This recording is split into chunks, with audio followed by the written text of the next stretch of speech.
Welcome to the Indigenous Language Institute's Web Symposium Series. I'm Mara Studi, ILI board member and your moderator.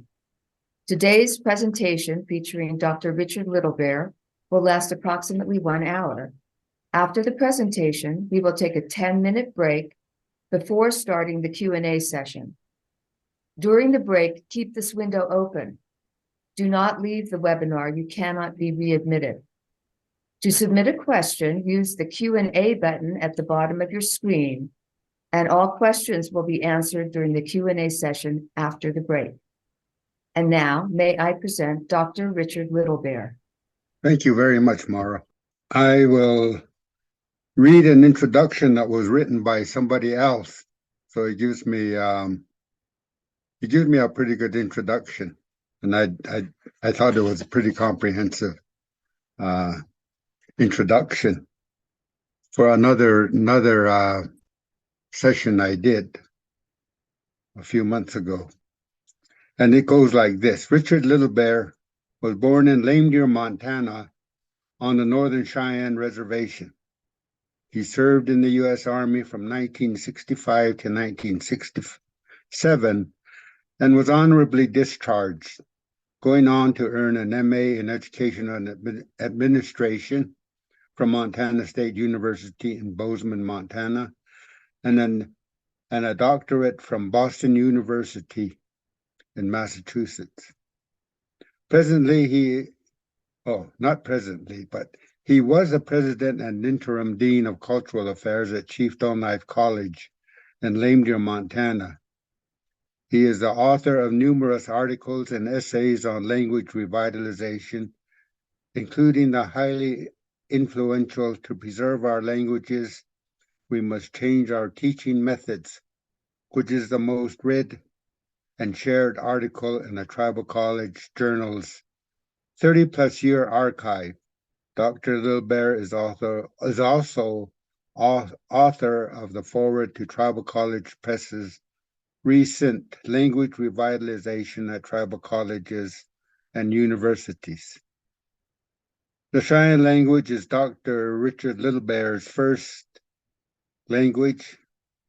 He learned to read and write the Cheyenne language and considers this his greatest academic achievement. If you have any questions, you can ask those later. I have been a speaker of the Cheyenne language all my life. It was my first language, and at some point, I became an advocate for all Indigenous languages. I'm trained as a high school English teacher, and that has some background to it because I thought that anybody on our reservation, I thought that people who spoke English had a better chance in society than those who spoke Cheyenne. And of course, I went to BIA boarding school, and that had a lot of influence. I went to a college in Kansas, and had a really good education there. It was a Mennonite college, and really had a good education there. And I was mostly focused on learning to write English, learning to write all kinds of articles. So I had pretty good grounding in that.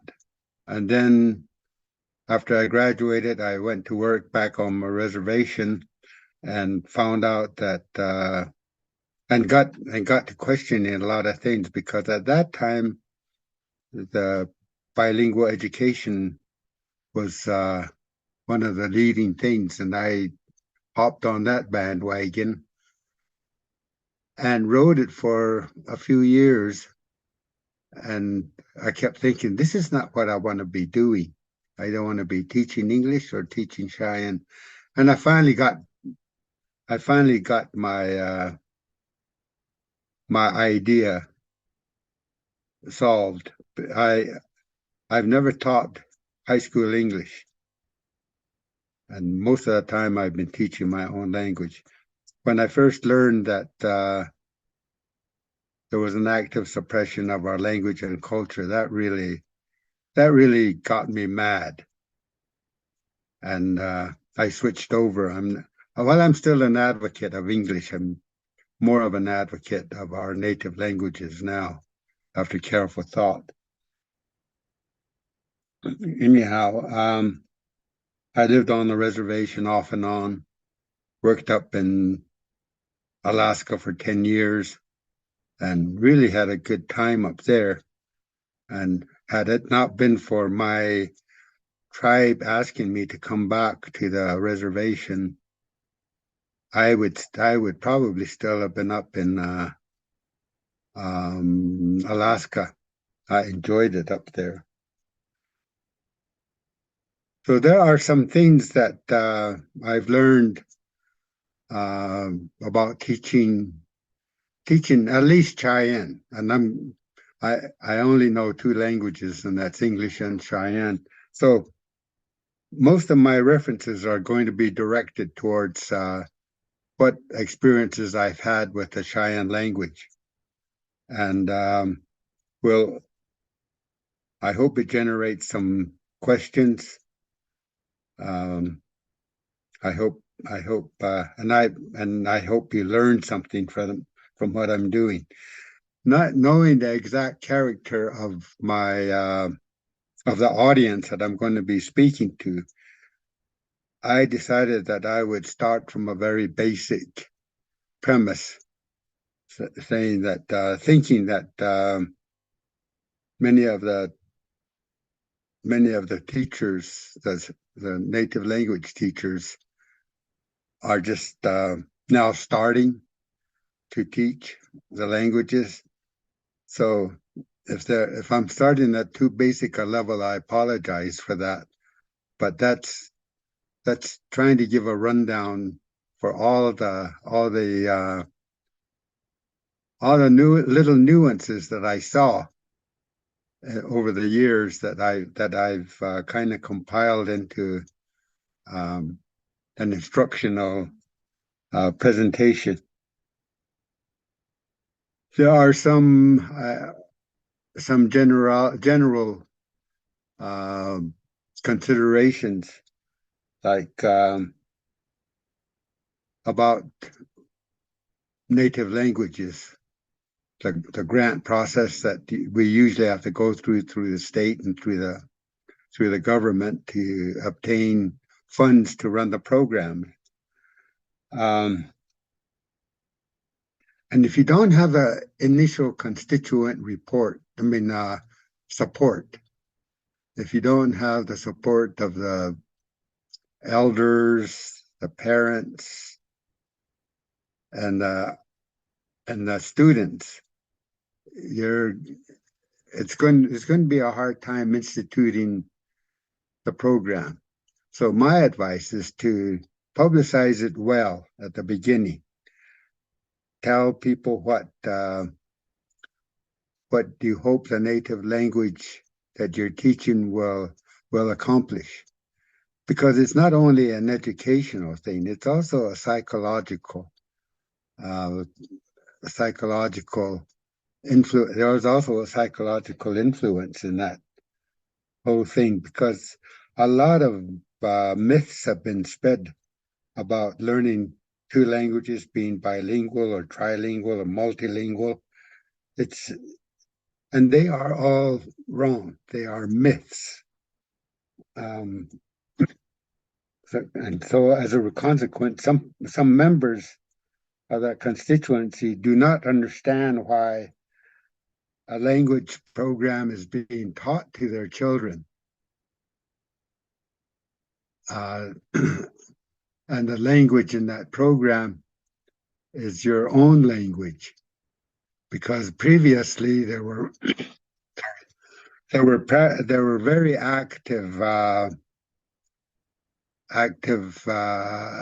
activities to suppress our languages, to suppress our cultures. And those are still in the minds of a lot of people who went to boarding schools, for instance. either government or religious boarding schools, that was the center of their curriculum when it came to language.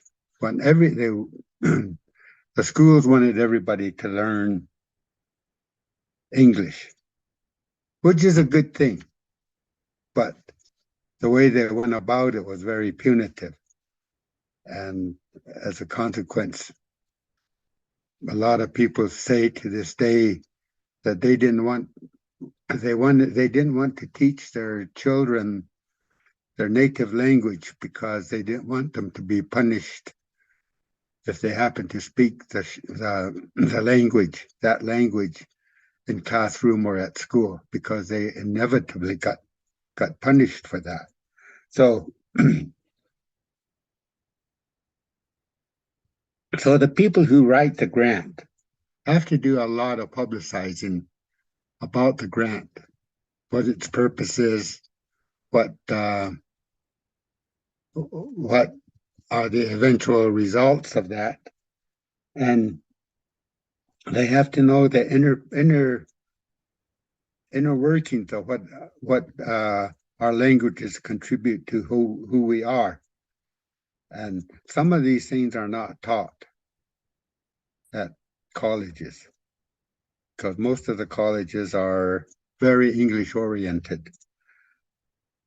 And many of the teachers do not have any knowledge about our languages, except to know that they were suppressed, and that's what they have to, and that's the standpoint that they have.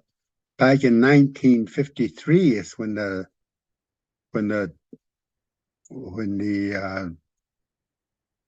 oppression started to end, and it became acceptable to teach our native languages.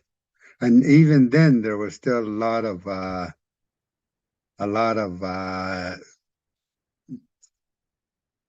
residual influence of the previous suppression policies.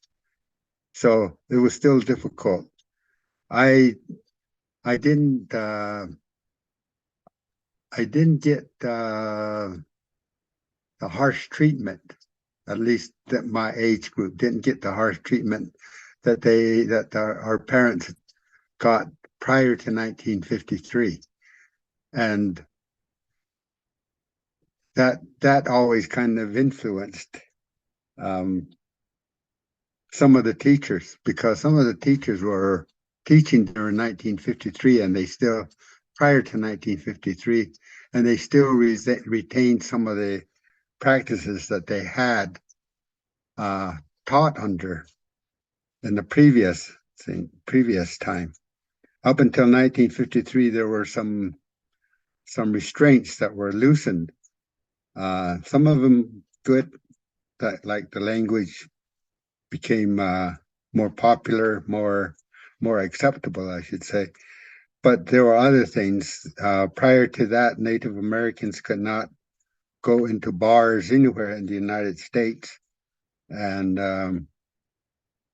when these restrictions were lifted in 1953, and people could go, Native Americans could go into bars, it kind of really had a negative impact on our society. So those were some of the. I can't actually tell you what the legislature is called, but there was a massive shift in attitudes towards some of the behaviors that have been imposed on Native Americans. So from then until now, we have at least some freedom in determining what kind of a program that we're going to have. Like here in Montana, and most of the references that I will be making will be Montana. Montana has what's called the Class 7 designation for teachers.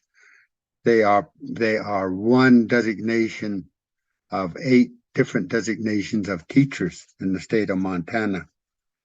And this was a coalition. This was brought together by a coalition of all the reservations in the state of Montana, and there are 7 of them.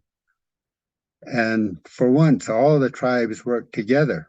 All the tribal governments worked together to help the government, the state government, pass the legislation that legitimized the teaching of our own languages at the states. Now there are some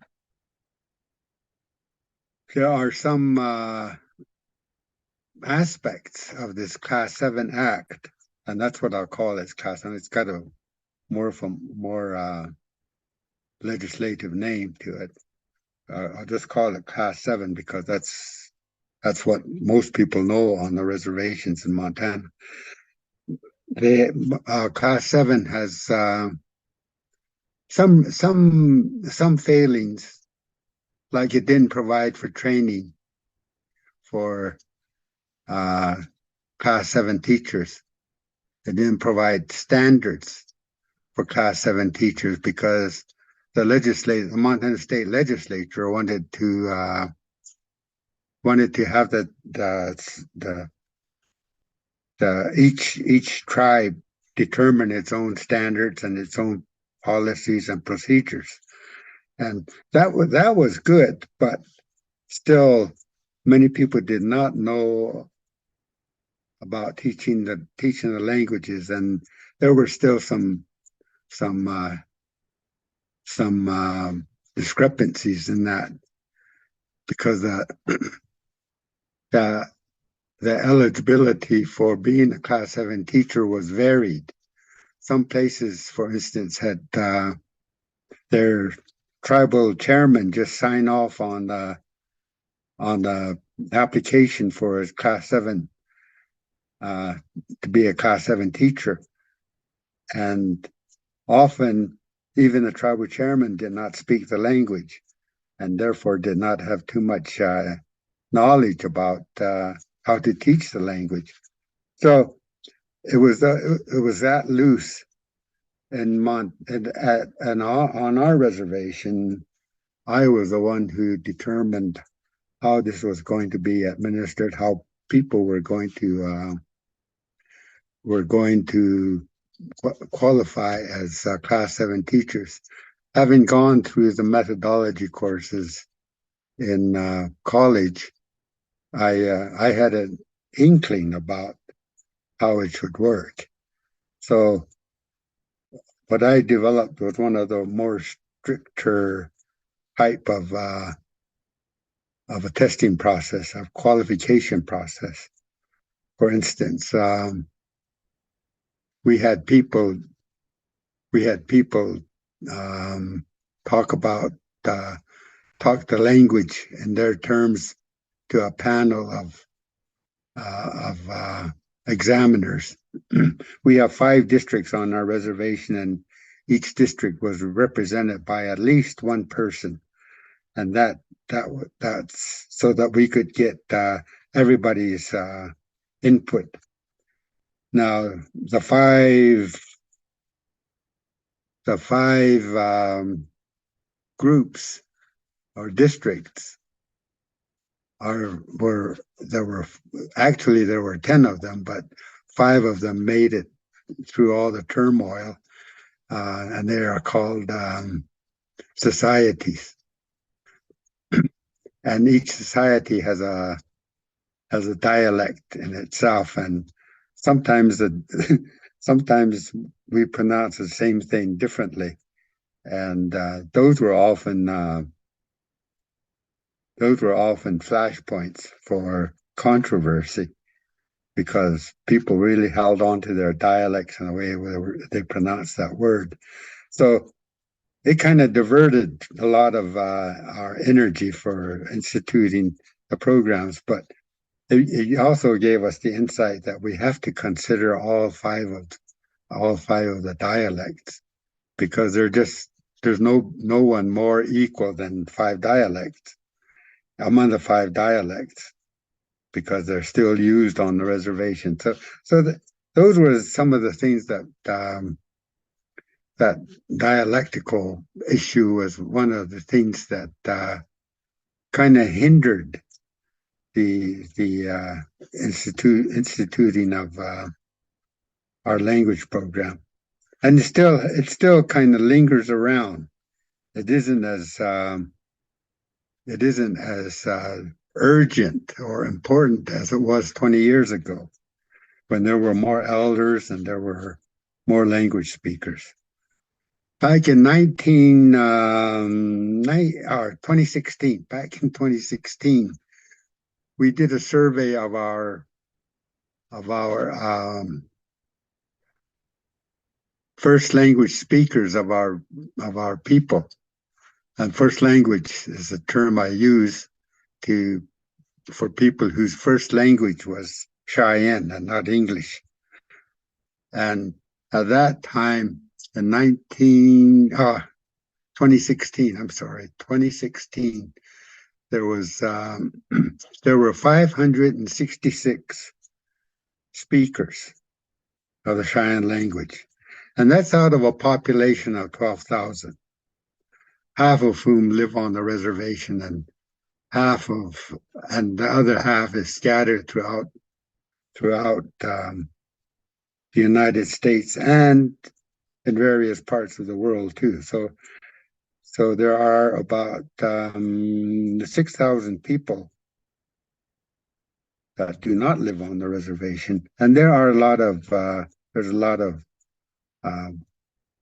still nomadic behavior. People move back and forth off the reservation. It all depends on the availability of jobs so that they can make a living. So those kind of influences enter into this. And in the latest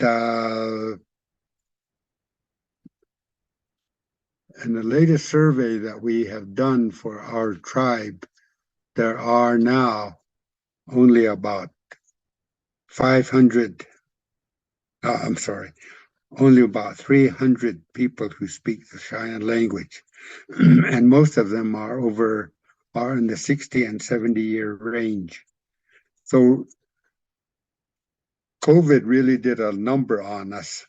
It took away about 150 speakers and first language speakers, and that really made a difference on our people. And natural mortality, the natural passing on of elders, is also an influence for cutting into the language numbers. And that's something we can't do anything about because people are of that age and natural mortality just happens. So there's really no solution to it. So we're dwindling quite rapidly. And one of the effects that's going to happen is because so many of the people who are now being tested for Class 7 do not speak Cheyenne as fully as the previous group. The group that was on which the Class 7 requirements were modeled under. Now I think there has to be a review of the present requirements because not all the people can speak Cheyenne. And one of the parts of the Class 7 is that they be able to speak the Cheyenne language and the English language and be able to transfer their fluency to students.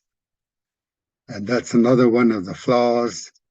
That's one of the flaws that makes a really big difference among the Cheyenne people because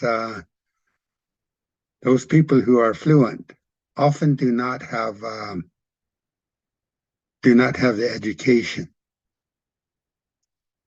to teach language or the training to teach languages because our native languages are kind of like aliens in the classroom.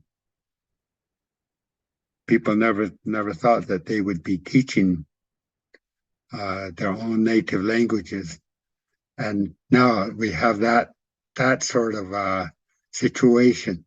So we're going to have to loosen our requirements so that we can include people who are only, I can't, well, I'll say half fluent.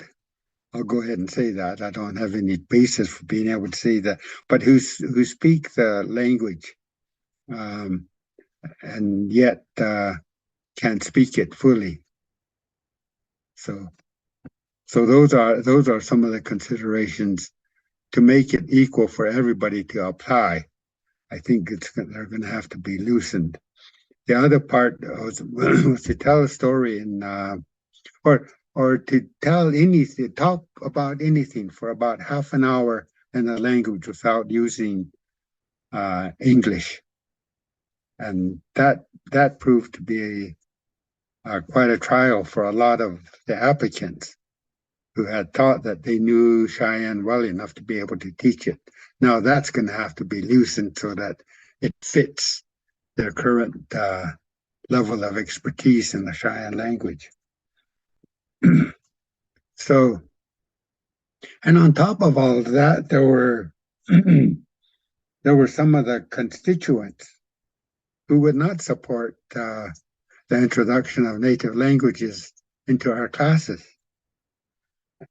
classrooms, and they did not understand what that meant. It meant the liberation of our languages to be acceptable in the halls of our schools. So, and many of their objections to it were very well based when they were learning, when the parents and grandparents were going to school. Their exposure to the English language and the exclusion of their native language was really harshly imposed. And many of the parents, again, now say today, well, we didn't want our children to be punished the way we were, because the punishments were often quite harsh, both from the religious affiliated schools and from the government school. So there is that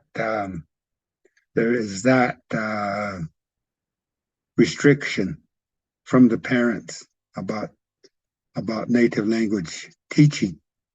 But I think that is beginning to loosen, at least on my reservation. Got to keep in mind that the only one I'm really familiar with is my reservation and what's going on with our languages. It seems to me like the people who wrote the grant need to do a lot of footwork in explaining why why the school is applying for a language grant, for a native language grant. It takes a lot of persuading that the native languages should be taught in schools. And once they hear that, it becomes more acceptable. And the other thing is more practical. It gives Native American languages the language American teachers, Native American language teachers, the opportunity to earn a living. And even that has some of the issues too. You can't just take, for instance, you just can't look at the position of being a native language teacher as for making money. You got to be able to learn to do other things other than just making a living off of it. I'll get into that a little bit a little bit more. So the first thing people should do if they're really looking for a grant, to apply for a grant, they've got to lay a good groundwork with the potential parents of their children who are going to be in these classrooms.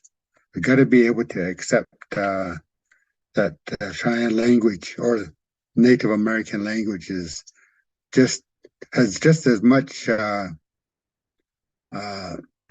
right to be in the classroom as the English language, and those are issues that are really hard to overcome for present day boards and present day administration. Some people get introduced into teaching the class 7, and they find out, for instance, that the board does not, as part of the constituency, the board does not, members of the board, I shouldn't say all the boards, members of the board do not appreciate having their language taught. It's because some of them don't speak the language, and some of them who are, there's also the corresponding side of people who do speak the language and who are advocates for this. So there's always a potential that, depending on the numbers on the board, a potential that there will be minimal support for teaching the language. And that has to do a lot with, to overcome that, that has a lot to do with informing the board, informing the other constituencies of what this is, what teaching the native language is all about. It's very important for reasons other than that are just academic. And if you don't have the school board support, it's going to be really difficult. Because many of the schools do not have Native American language speakers on the board. So that always creates some difficulty. And board members have their own interests. Some of them get on the board because there's a losing basketball team for the past 5 years or so. They want to change that. So it's those kind of issues that interfere with the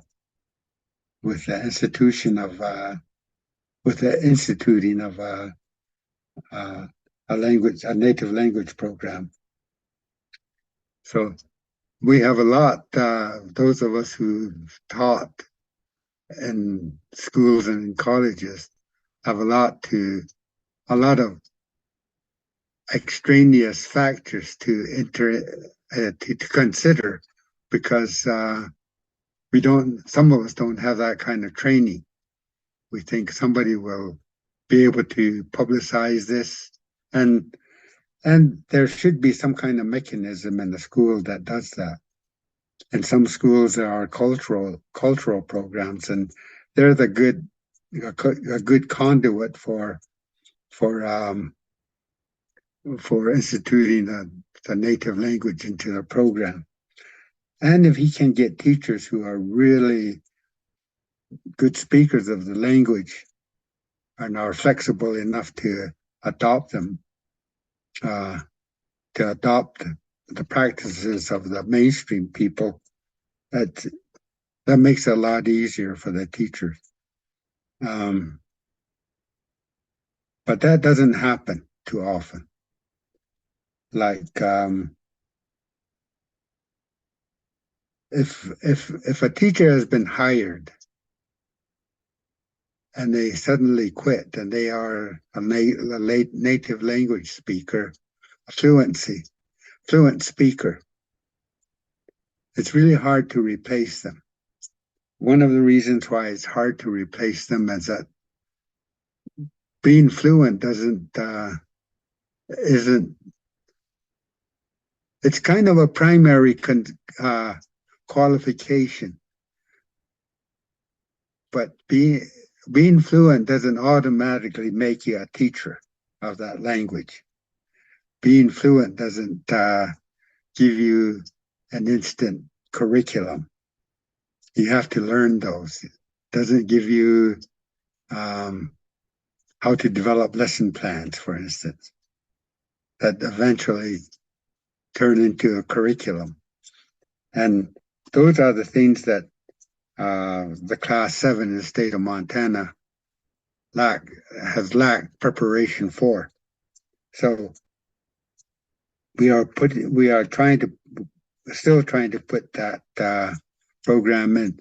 Class 7 was instituted back in 1998. And for once, all the tribes got together and said, yeah, this is a good thing. And it was all approved, and they all went through the process of getting to be one of the classes of teachers that are part of the Office of Public Instruction out of the state government. And then there's also, you need administrative support. The board is one constituency, but you also need administrative support, meaning the principals, superintendent, the principals. They need to have some knowledge about Class 7 in the state of Montana. The state of Montana, I keep using Class 7 for the state of Montana because the state of Montana was the first legislature that accepted the teaching of Native American languages in public schools and in other schools. With other schools, it's been kind of optional, but it's mandated that in the state of Montana that Native American school languages have the right to be included in the curriculum. So it's a very powerful piece of legislation, and it's kind of surprising on that aspect because much of Montana still has kind of a frontier attitude towards Native Americans. So to get some legislation through that's really meaningful to Native Americans is quite remarkable in a state that is primarily designated red. It's overwhelmingly Republican, and most Native Americans are overwhelmingly Democrat. So you're already setting up an oppositional type of issue right there. But the legislature, both the Senate and the representatives, have been really helpful. And one of the reasons why this is that all the tribes got together and lobbied for this program without any opposition from any of the other tribes. So it was really a good concerted effort to get this legislation done. And it's still working. Occasionally, a representative or a senator will take a run at it and start questioning it, but it has endured those kind of attacks ever since 1998. So it's really a good piece of legislation that I wish other tribes or other states would follow. I think South Dakota has done that, and I think Arizona has done that too. Maybe North Dakota too. But there are very few states that have gone to the extent that the Montana State Legislature has done, and that's really commendable. where we have minimal representation from Native American, the Native American population.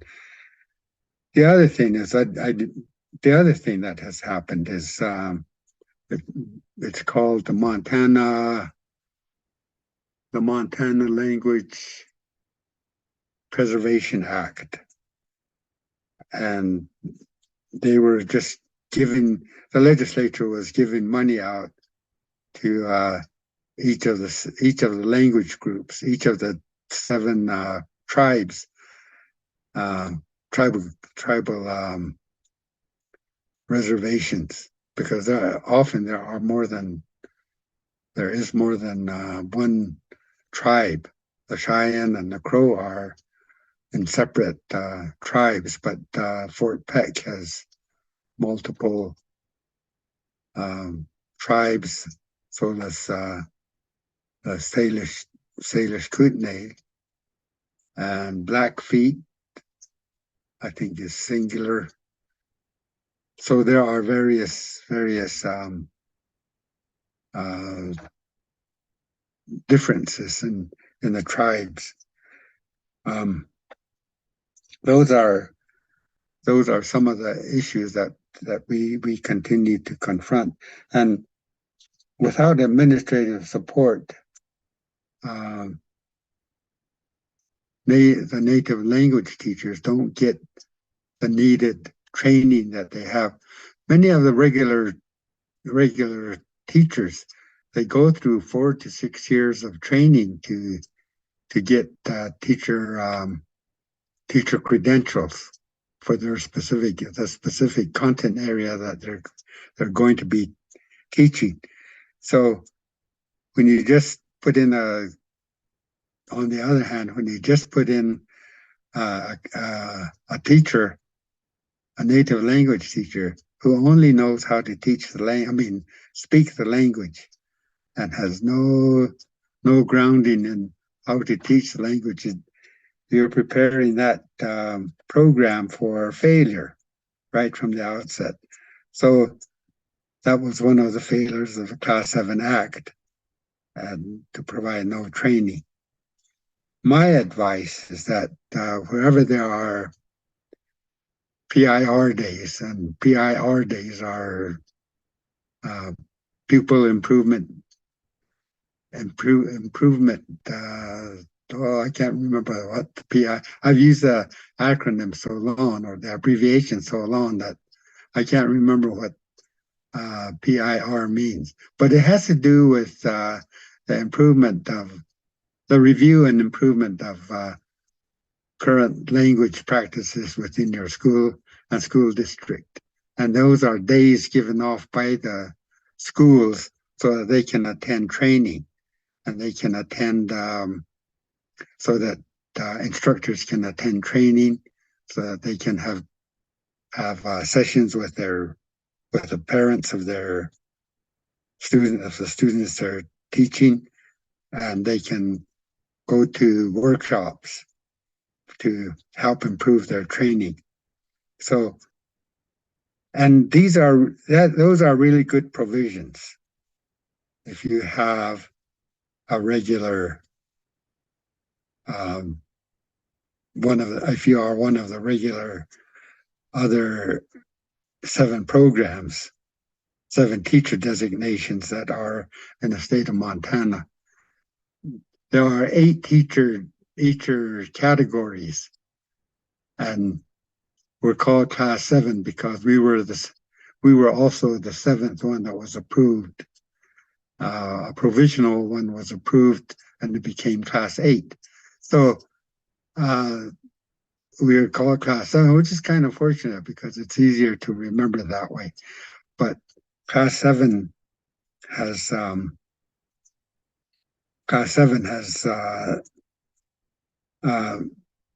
some needed overhaul, and occasionally that issue comes up, as I have said before, with some of the senators and representatives. But so far it has weathered any of these political storms that occasionally descend on Class 7. And our people are beginning to understand what it means to teach our own languages in our classrooms as legitimated subjects. Now, we have to be able to do that, and there are a lot of little things that need to be done. For instance, the lack of training hasn't provided for school processes and protocols and procedures to Class 7 teachers those who have qualified to be Class 7 teachers, and that often becomes an issue because the teachers will say, "Well, I'm only hired to teach um, a native language, whatever one that may be," which is their way of saying, "I don't want to be on playground duty. I don't want to be on um, lunch duty, those kind of things." When they are actually they should be an integral part of their work day, because those are good times to be able to learn language. Many of us learn languages quicker out in the playgrounds or in the cafeterias than in the classroom. That's the way I learned English, playing with people who spoke English and learn how to speak English that way. I was already pretty good at Cheyenne. At least my estimation of it was that I was able to get along with them. My sister also. My sister was 8 years older than I, and they really fell into it, learning the English language. So it wasn't. They set a pretty good model for me. So I didn't have that problem. In fact, people always often ask me, when did you first start speaking English? And I can't tell you a definite date, time, or anything like that. I apparently mixed the two of them, the English and the Cheyenne language, relatively easily, and found myself talking English and reading comic books at an early time. And that's how I learned how to read before I even went to school. So it was a gradual process that I didn't know was happening at that time. And now looking back on it, I said, I can't tell people when I actually became fully bilingual, fluent in two languages. So, and that was, to me, that was very helpful. The other thing that in the administrative support, often superintendents and principals do not get training in Native American languages, teacher training for Native American languages. So it's usually out of their primary interests. They think they can have somebody else to do that. But when the principal or superintendent does not pay attention to these programs, they tend to wither. The languages efforts tend to wither, and so that the administrators have to pay support to that, and the teachers can bolster that by getting into conversation with them, inviting them into their classrooms whenever they have the time, and be prepared for that, because they want to know that their schools are running as well as they can be. And if native language programs start faltering, then it reverberates throughout the whole district. And they've got to be up to date about how the language program is working. And this puts added strain on the language teachers because they have to meet certain state and local criteria. For instance, they have to be able to set up standards for their for the language that they're teaching. And many states require standards for their teaching processes.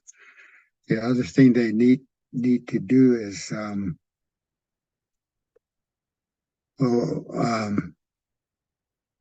just lost my train. The other things they need to do are having parents come in or go to teacher training or parent training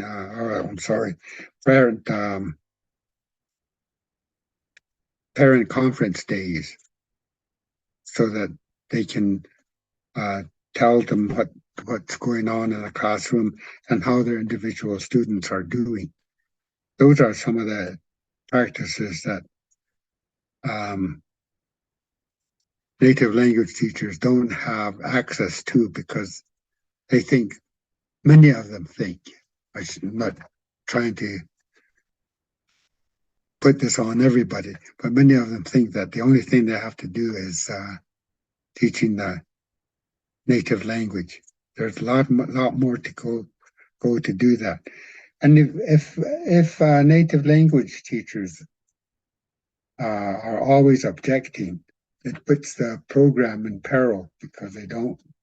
And people say, I don't have to put up with this. And many of the teachers, when the regular teachers say, the non-native teachers say, well, native language teaching is just another burden to us, just something else we have to put up with that we don't need. And it's got to be well integrated. The program has to be well integrated. A native language program has to be well integrated with what's going on with the teachers and with the subjects that they're teaching. So these are some of the things that I've learned. For instance, I've taken methodology courses, but to put them into actual practice is difficult. It takes practice. It takes observation of other teachers, like if just observing teachers and how they interact with their students, interact with the administration, and if they have to interact with the board, how they interact with the board. So those kind of things, they become very integral in the success of the native language program. And many of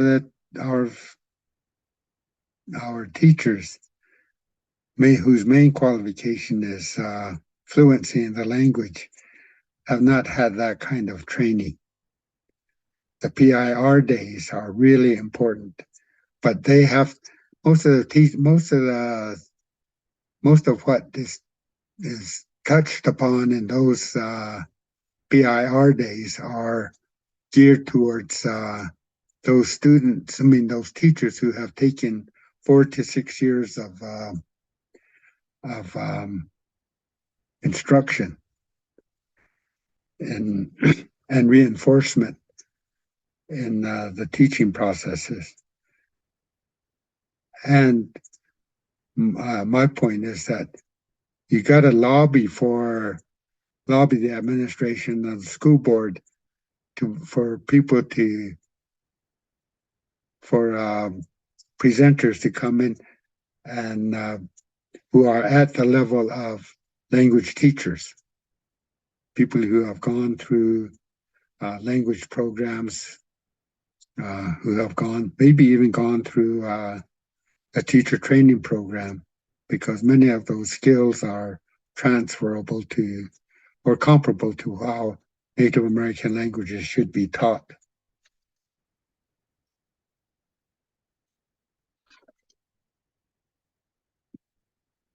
Let me go back to the Class 7 in Montana.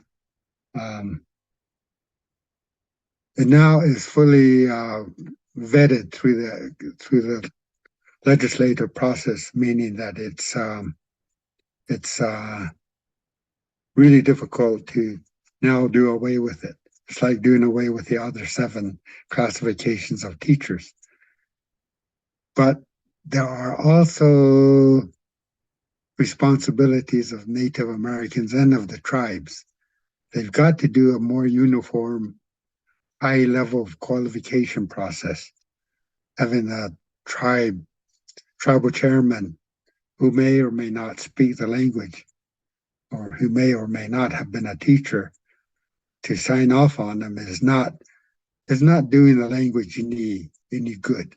It's not honoring the language itself, because you're just signing up and wiping it away, qualifications away that are really needed in the classroom. Maura, I assume somebody's going to tell me when the stopping process is. I think it's a good time to wrap it up, Richard, for the main presentation. We've got a couple of, like, let's say you've got another 4 minutes. Okay. For the 4 minutes, let me say some of the things. Learn how to learn lesson plan development. That saves a lot of work later on. Learn curriculum development. That saves your lesson plans in an organized manner. And attend workshops on language acquisition. In fact, attend workshops that talk about languages, even if it's the English language.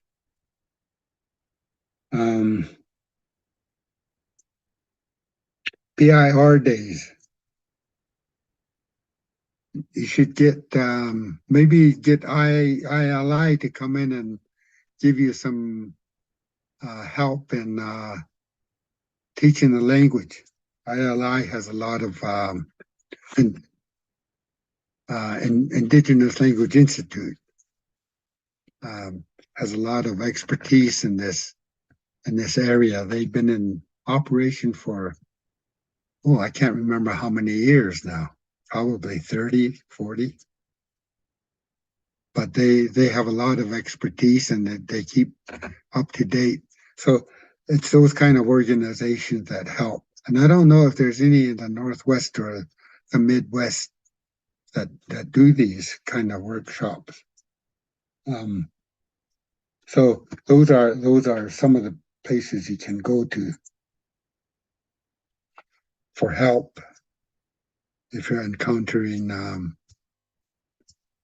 issues in the classroom. And it's the ILI will work with the administration, the school board, and so forth to help you along with that. If you're completed with your presentation, Richard? Yes. Yes, okay. So we're going to take a 10-minute break. During this break, please keep this window open. Do not leave the webinar. You cannot be readmitted. And remember, if you haven't done so already and you have a question, submit it in the Q&A at the bottom of your screen. And when we resume in approximately 10 minutes, I will be asking Dr. Littlebear questions, and he will answer them for you. So we'll see you in a few minutes. Welcome back. We'll now start our Q&A. And the first question is from Damian Webster. And he asks, what is currently being done to document and speak with remaining elders? Is anyone using the transcription software Elon? And what kind of classes are being offered for adults? Right now, what we've been doing, you got to remember, I've been retired for about 5 months now. So I don't know what the current thing is, but while I was still there, we were recording people elders, most of whom are gone now because of COVID and just natural mortality. We've been recording them and transcribing them with our staff members, and we're really glad that we're doing it this way. And that invitation is always open for people to come in and tell stories to for posterity. What is being done for the older people is that we offer classes. I taught Cheyenne classes to older people, and I've taught both reading and writing in the Cheyenne language. So, and unfortunately, I seem to be the only one who knows how to read and write Cheyenne. And it was at my own volition. I figure everybody has a chance to do that. We have enough material and so forth. And we have people come in and speak about the language from other schools. Have you heard about this transcription software called ELAN? No. ELA? Okay. No, I haven't. I fall behind very quickly. I'm already afraid of artificial intelligence. It's going to be smarter than I, for sure. I doubt it. Have you heard or looked at the Curious Children's Language Learning Center in Coche de Pueblo?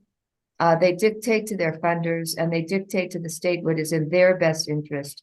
They utilize best practices, but they still dictate rather than being mandated by non-tribal entities. What was the question? Well, this is from Damien again, and he was asking if you had heard of or looked at the Curious Children's Learning Center in Coche de Pueblo and how they administrate their programs. Yeah, one of the things about a month and a half ago, I was over in Hilo at the Pananaleo immersion camp, and they are really doing good. And the people from being sponsored by Chief Dullknife College are going to Pananaleo to observe for a week because they're trying to start an organized immersion class. So they're going to be going there, and I think about 7 of them are going, which is really a good effort to get the immersion classes going, I mean. So that's as close as we've gotten to. No, I haven't been to that program. Okay. This is a question from Leslie Harper. She says, Miigwech, for your perspective on policy in individual states and policy in general, how that affects and impacts all the different parts of the Native American language community that are involved in teaching our languages. And for your analysis of what more still needs to be built, expanded in policy areas. Her question is, what do you think may be 2 or 3 immediate priorities that need to be put into advocacy for legislative action? And where can we as language revitalizers start? I think one of the things that we have used for planning is determining how many fluent speakers there are and what kind of a pool that we can draw on when it comes to teaching or just getting information from the elders. It's quickly becoming apparent to us that we need that kind of help. When I first came back to the reservation almost 25 years ago, there were over 2,000 speakers. And we would say, well, let's just go ask Daniel Pine or Hugh Clubfoot. we can't do that anymore because they're now gone. So we are the ones that people are always asking me, and I feel woefully inadequate because I haven't done a lot of the things these elders did. So we're trying to remedy that situation, but natural mortality, there's no holding that back. Here's a question from Stephen Eckert. What hope do you have that Cheyenne young people will become fluent in Cheyenne enough to be able to talk for 30 minutes without using English? Well, it's going to be a long process. And I think eventually that should be the goal. That should be, that's that shows how you can really interact with the language itself. And I developed the qualification test, and it took me 11 years to work up the nerve to take my own test. And when I did take it, I almost flunked it because there's a difference between references to the same object from a female standpoint and the male standpoint. It's different, and I did not know the female part of it, so I almost flunked the test. That would, they would have drummed me out of the tribe if I had done that. I made it by one. So yeah, it's a never changing scene, especially with the death of our elders. So this is from Stephen Eckert also. I like your idea that there be a standard at the state level for certifying Class 7 language teachers. Is there anyone besides you calling for this? Yeah, there's well, not calling for it, but there's a conduit for it. One of them is well, I'm going to forget his name. Windyboy, Jonathan Windyboy, Representative Jonathan Windyboy, who's getting a lot of Native American oriented legislation through the process and through the legislature. And it's very advantageous that the legislation that he's put through, very advantageous. And I think if we talk to him about this issue, that he would be able to formulate something along that line. Because Montana State Legislature, despite sometimes it's being kind of recalcitrant about those things, is really supportive of Native American languages. The governor is too. This is from Sheila Nicholas. She's asking, is there access to the Class 7 document legislation? I'm guessing she's asking if there's some place to read it. Yeah, I have one in my hand right now. It is online. Look for go online and look for Littlebear Cogent Education 2017, and I give a history of the language and cultural specialists in the state of Montana and Class 7 testing. Now, this was published in August 31st, 2017. Okay. We can yeah, that should be easy to find online, and if not, we can probably put the information for that on the out for everybody after the When yeah. when we're done, I'll look for it online and send it to you too. Okay, great. Okay. And if I don't get it, I'll tell you so that you'll have to do the grubbing around. This is from Christina Buffalo. Do you have any suggestions for someone who is working as a language teacher alone in their school? Maybe supported by administration and parents, but still having to do all of the work themselves. Building curriculum and assessment tools, advocacy for Indigenous language, arranging extracurricular events, vetting and buying resources. Do you have any stories or advice in that or similar situations? Boy, no.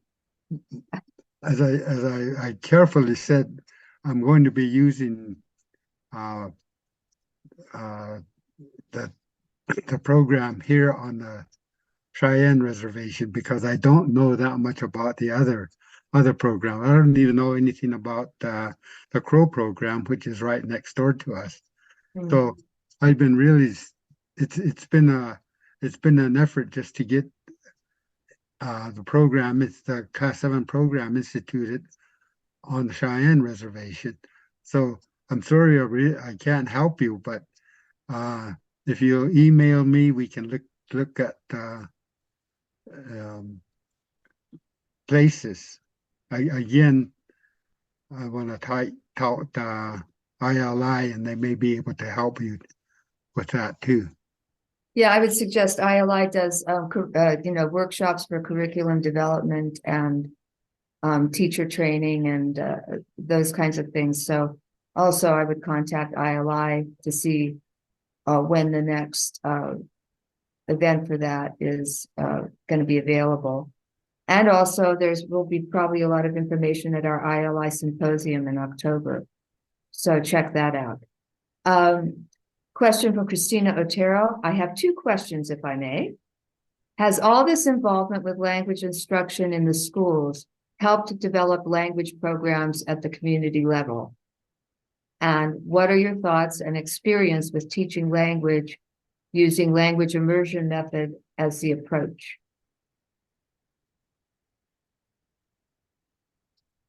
For let's see, repeat the first part. Has all this involvement with language instruction in the schools helped develop language programs at the community level?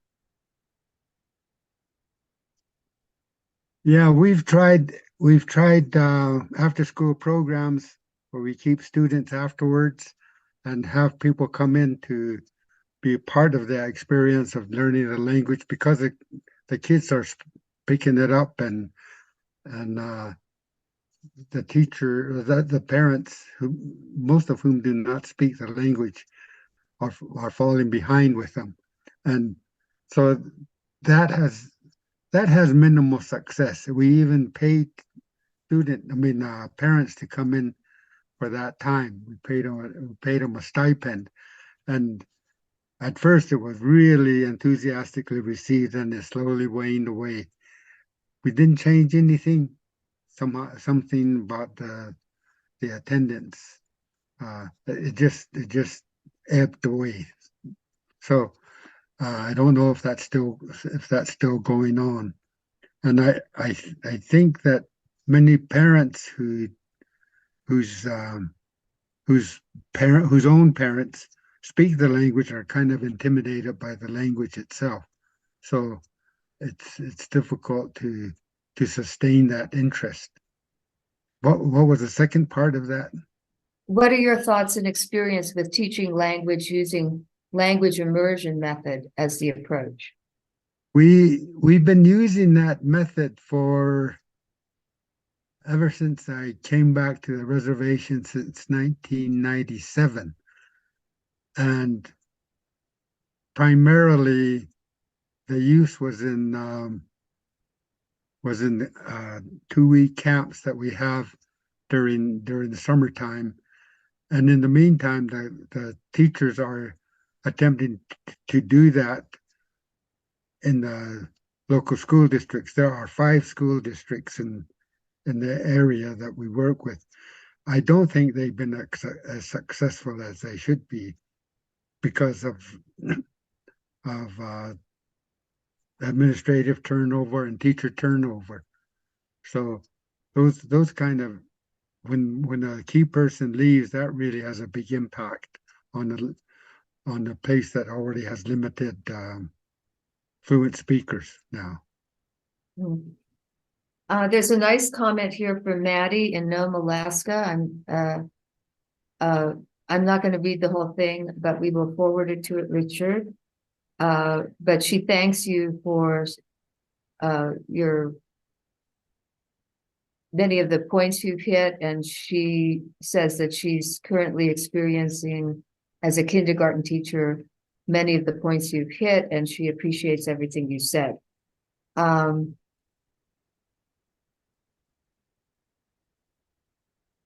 Now this is from Maya Osife, and let's see.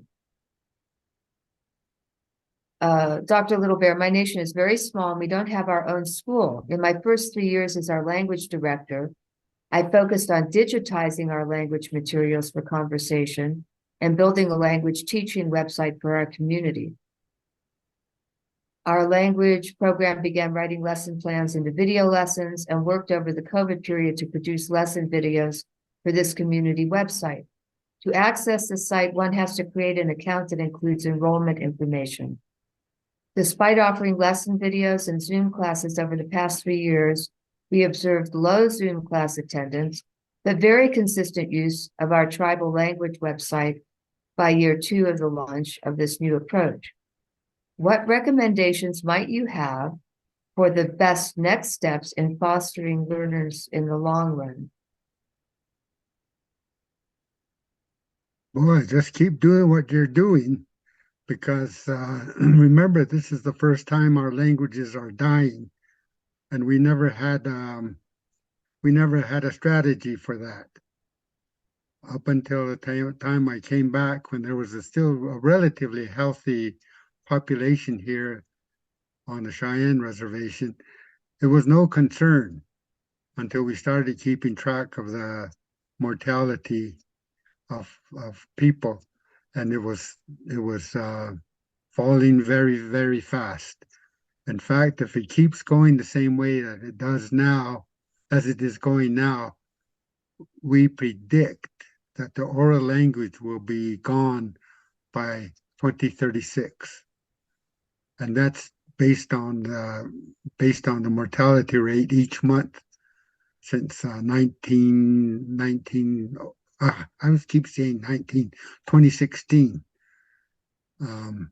So I think you have to take into consideration all the training that comes your way, because the state does not offer, for instance, in Montana, it does not offer any native language specific information. There's one part to it that does. It's called Indian Education for All, and that's a very good program. It's a state mandated program that is law, and all school districts in the state of Montana are supposed to institute Indian Education for All. It comes under IEFA, the abbreviation. But as usual, there's resistance to it because it's a native language. Some of the school districts don't have reservations in close proximity, so it's a continuous effort to institute the programs. Once you've done it, doesn't mean it's going to be done forever. You've got to keep working at it. Okay, well, that was our last question. And again, Maya, I would recommend contacting ILI to see what materials they can offer you and advice to increase attendance on your Zoom lessons in particular. So that's the end of our question and answer period.